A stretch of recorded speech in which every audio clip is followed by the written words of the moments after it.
Hello আসসালামু আলাইকুম guys, welcome to my Sajek blog part 2-তে। সো আজকে আমরা শেয়ার করব সাজেকের থার্ড ডেতে আমরা রুম চেঞ্জ করে কোন রিসোর্টটা নিলাম অ্যান্ড কোথায় কোথায় গেলাম। থার্ড ডেতে আমরা চলে এসেছিলাম মেঘরানী রিসোর্টে। এই রিসোর্টটাও আমার উইশ লিস্টে ছিল আর আলহামদুলিল্লাহ আমরা এখানে রুমও পেয়ে গিয়েছিলাম। সো আমরা সকাল সকাল মেঘরানীতে চলে এসেছি। এসেই লাগেজটা রেখে আমরা বের হয়ে গিয়েছিলাম লুসাই গ্রামের উদ্দেশ্যে। লুসাই গ্রাম হচ্ছে সাজেকের অন্যতম একটা ট্যুরিস্ট স্পট। এখানে এসেই আমরা সবার ফার্স্টে টিকিট কেটে আমরা এন্ট্রি নিয়ে নিলাম। এরপরে আমরা ট্রেডিশনাল ড্রেসটা তাদের ওয়্যার করেছিলাম। পরে আমরা পুরো জায়গাটা এক্সপ্লোর করছিলাম, দেখছিলাম তাদের চলাফেরা, জীবনযাপন কেমন ছিল। আর ওখানে অনেক বেশি জবা ফুল গাছ ছিল। সো আমরা একটা পেরে মাথায়ও পরে নিলাম। ও তাদের এন্ট্রি টিকিট প্রাইস ছিল 30 টাকা। আর এই ড্রেসগুলো পরার জন্য 30 মিনিটের জন্য আই থিঙ্ক নিয়েছিল 100 থেকে 150 টাকা।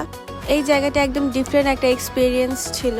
অনেক মজা করেছি আমরা, অনেক ডান্সও করেছি। আর ডান্স করতে করতে আমাদের অনেক ক্ষুধা লেগে গিয়েছিল, কারণ লাঞ্চ টাইম হয়ে গিয়েছিল।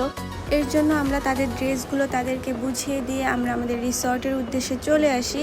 এসে আমরা সবাই ফ্রেশন আপ হয়ে নেই। ফ্রেশন আপ হয়ে আমরা আর বাইরে যাইনি, আমাদের লাঞ্চটা আমাদের রিসর্টেই অর্ডার দিয়ে দিয়েছিলাম। আকাশটা একদম মেঘলা মেঘলা ছিল আর আমরা ডিসাইড করে আমরা বাইরে বসে আমাদের লাঞ্চটা কমপ্লিট করব। লাঞ্চ করা শেষ করতে করতে ওয়েদারটা অনেক বেশি মেঘলা আর অনেক বেশি সুন্দর হয়ে যায়। এর জন্য আর আমরা রিসোর্ট থেকে বের হইনি। আমরা রিসোর্টে বসে অনেক ধরনের গেমস খেলছিলাম। দেখতে দেখতে আকাশটা একদমই মেঘে ঢেকে যায়। এর জন্য সবাই আবারও গান ছেড়ে ডান্স করা শুরু করে দেয়।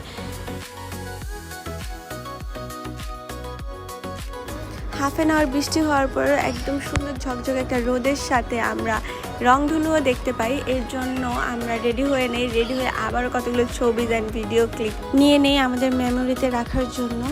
এই ভিডিওগুলো সবগুলোই টিকটকে আছে। এখানে মিউজিক দিয়ে ভিডিওগুলো দিলে কপিরাইট খেয়ে যেতে পারি। সো ভিডিও করতে করতে সন্ধ্যা হয়ে যায়। এর জন্য আমরা রাত্রে সাজেক দেখার জন্য বের হয়ে যাই। রাত্রে সাজেকটা একদম বেশি নিরিবিলি ছিল। এর জন্য আমরা আর বেশি ঘোরাফেরা করিনি। আমরা আমাদের রাত্রের ডিনারটা নিয়ে আমরা বাসায় চলে আসি, রিসর্টে। ডিনারে আমরা নিয়ে নিয়েছিলাম ব্যাম্বো বিরিয়ানি। টেস্ট ওয়াইজ যদি বলি তাহলে ওকে ছিল, অত খারাপ ছিল না। যেহেতু এটা আমাদের ফার্স্ট টাইম ট্রাই করা ছিল, ওই হিসাবে খারাপ না। সো ডিনার করে আমরা ঘুমিয়ে পড়ি। এটাই পরের দিন সকালের ক্লিপ। সো দেখতে দেখতে 3 দিন সাজেকের ট্যুর শেষ হয়ে গেল আর সাথে আমার ব্লগটাও প্রায় শেষের দিকে চলে এসেছে। সো আমরা সকালে নাস্তা করে বের হয়ে গেলাম ঢাকার উদ্দেশ্যে। ঢাকায় আসতে আসতেও আমরা অনেক বেশি এনজয় করতেছিলাম। এই ট্রিপটা ছিল আমার লাইফের অন্যতম বেস্ট একটা ট্রিপ। আলহামদুলিল্লাহ আমরা সেফলি ঢাকায় পৌঁছে গিয়েছিলাম। যারা সাজেকের প্রথম ব্লগটা দেখেছে তারা অবশ্যই এই ব্লগটা দেখে কমেন্ট করবে কেমন হয়েছে। আর যারা দেখেনি তারা অবশ্যই যা প্রিভিয়াস ব্লগটা আমার দেখে আসবে। সো আজকের জন্য এই পর্যন্ত আমার ব্লগ শেষ। Thanks for watching. আল্লাহ হাফেজ।